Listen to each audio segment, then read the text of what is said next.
काय होतं? या देशामध्ये अनेक दिवसांपासून नीट पेपर फुटी आणि एकंदरच शिक्षण पद्धतीमध्ये होणारा भ्रष्टाचार आणि शिक्षणामध्ये सरकारचं होत चालले लाईन नाही ना म्हणजे शिक्षण पद्धती आणि शिक्षणामध्ये होत असलेला भ्रष्टाचार आणि एक पिढी उद्ध्वस्त होत असतानाचं चित्र हे सगळं विचलित करणार होतं. आणि त्यामुळे एक भारतभरामध्ये एक क्रोध, एक आक्रोश, एक राग निर्माण होत होता. 20 तारखेला या देशातल्या युवा वर्गाने मोर्चा काढला राजीनामा मागायला. त्याच्यावर जो लाठीमार झाला,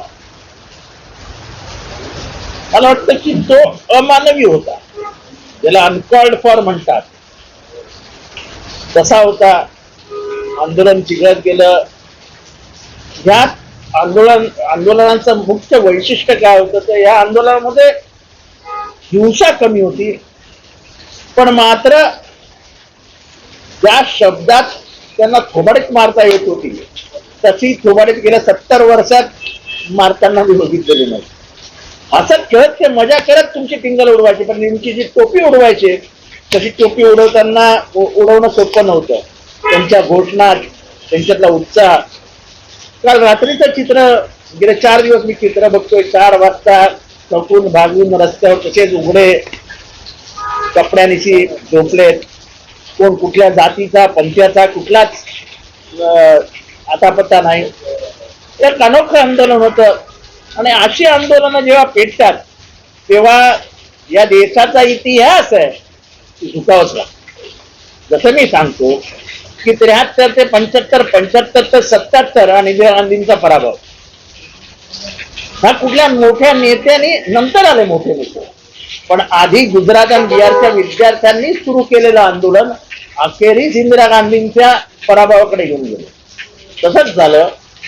राहुल गांधींनी हे सगळं सुरू केलं, पण जेव्हापासून अभिजित गिचके यांनी कॉकरेज हा शब्द उचलला, जो आपले हिज लॉर्डशिप विवेकानंदजी यांच्या तोंडातनं बाहेर पडला होता, आणि त्याच्यातनं त्यांनी जे वातावरण गरम करत ठेवलं आणि कुठल्याही दबावाला बळी न पडता त्यांनी जे आंदोलन चालू ठेवलं, आज त्याच्या या जिद्दी स्वभावाला तरुणाईनी साथ दिली आणि आज त्या तरुणाईपुढे सरकारला झुकावं लागलं आणि अखेरीस राजीनामा द्यावा लागला.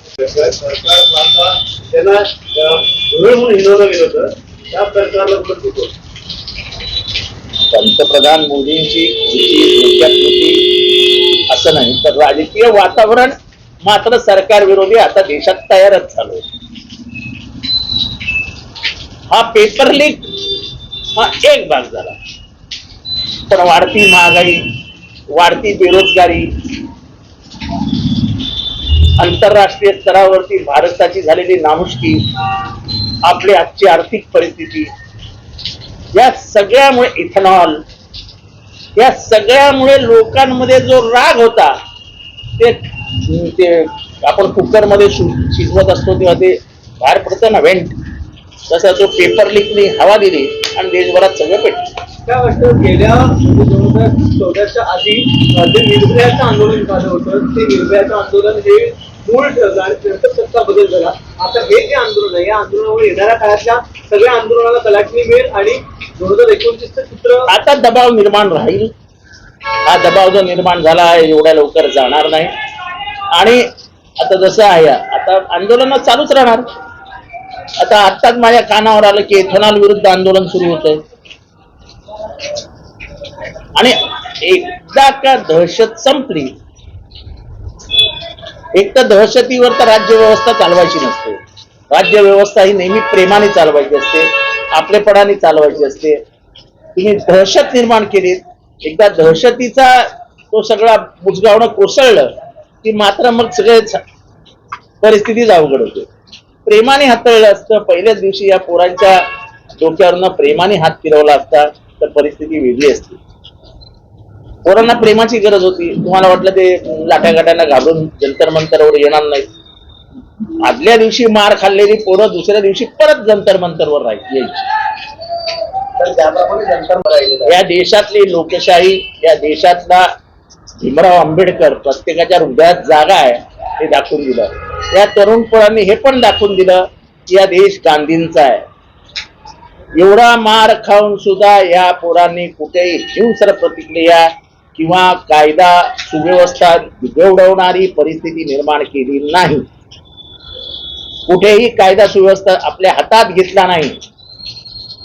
पोलीस जे सांगतात ना की आम्ही कायदा आणि सुव्यवस्था व्यवस्थित करायला हे करत होतो, ते करत होतो, कुठलाही कायदा आणि सुव्यवस्थेचा प्रश्नच निर्माण झाला नव्हता.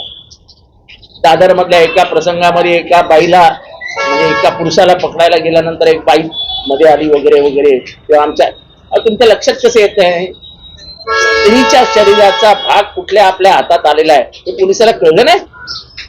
हातातल्या संवेदना मेल्या आहेत का तुमच्या? आणि प्रवेश करताना तुमच्या डोळ्यात लागलेली आग, तुम्ही काय दरोडेखोराला काय दाऊद इब्राहिमच्या किंवा कुठल्या गँगच्या पोराला मारायला चालले होते की काय? सगळे विद्यार्थी चळवळीतली पोरं आहेत, एकदम मऊ मऊ मऊ पोरं बिचारी. उभ्या असलेल्या पोरीच्या कानशीला खाली वाजवायची. दिल्लीमध्ये काय केलंय, दिल्लीमध्ये काय हाल केलेत पोरांचे, कसे मारलेत त्यांना उभे आडवे.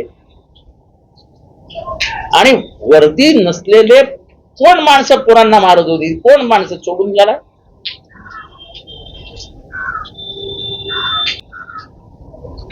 आणि राहुल गांधींनी लोकसभेत मागणी केली की तुम्ही विद्यार्थ्यांना मारूच कसे शकता.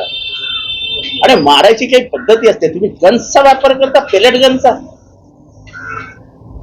त्याच्या जखमा बघितल्या राहुल गांधींनी पत्रकार परिषदेमध्ये दाखवल्या, अशा जखमा बरोबर म्हणजे असं काही कुठलं आंदोलन चिरडण्याच्या पद्धती आहे का? ज्ञान, मुझे हेल्थ केयर फील्ड में करियर बनाना है, कोई स्ट्रॉन्ग ऑप्शन है? बिल्कुल है। अभिनव इंस्टीट्यूट का BPTH बैचलर ऑफ फिजियोथेरेपी। आजकल फिजियोथेरेपिस्ट की डिमांड बहुत हाई है। कोर्स रिकॉग्नाइज है ना? ऑफ कोर्स, ये इंडिया की लार्जेस्ट मेडिकल यूनिवर्सिटी से एफिलिएटेड है, मतलब स्ट्रॉन्ग एकेडमिक वैल्यू। और करियर अपॉर्चुनिटीज कैसे रहेंगे? बहुत amazing. Hospitals, sports clinics, rehab centres और इवन इंटरनेशनल अपॉर्चुनिटीज भी। और सबसे इम्पोर्टेंट, प्लेसमेंट सपोर्ट मिलेगा? बिल्कुल। एक्सपीरियंस्ड फैकल्टीज और प्लेसमेंट गाइडेंस के साथ स्ट्रॉन्ग करियर सपोर्ट मिलता है। Sounds perfect. मैं आज ही अभिनव इंस्टीट्यूट के BPTH कोर्स के लिए अप्लाई करूंगी। तो वेट किस बात का? BPTH एडमिशंस ओपन है, लिमिटेड सीट्स। अभी अप्लाई करो अभिनव इंस्टीट्यूट में।